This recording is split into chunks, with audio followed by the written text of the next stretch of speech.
আলহামদুলিল্লাহ, আরেকটা বছর পেরিয়ে এলাম আল্লাহর রহমতে।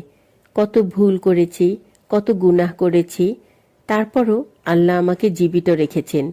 শুভ জন্মদিন নয়, বলি আলহামদুলিল্লাহ আমার জীবনের আরেকটা দিন লিখে দেওয়ার জন্য। আজ আমার জন্মদিন, তাই নিজেকেই স্মরণ করলাম।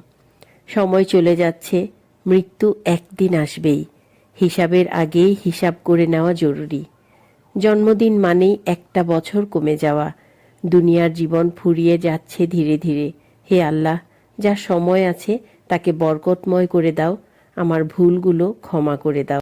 জন্মদিন উপলক্ষে আজ কারো কাছ থেকে কিছু চাই না, শুধু চেয়ে নেই, হে আল্লাহ, তুমি যেন আমার অন্তরকে ঈমান দিয়ে জাগিয়ে তোলো, যেন এই বছরটা হয় তোমার জন্যই বাঁচা। জন্মদিন মানেই আমি মৃত্যুর এক ধাপ কাছে এগিয়ে গেলাম। তাই শুধু আজ একটা দোয়া করি, হে আল্লাহ, তুমি যেন আমাকে ক্ষমা করে জান্নাতের পথ দেখাও। আল্লাহ, তুমি আমার জন্য যথেষ্ট। আল্লাহু আকবার।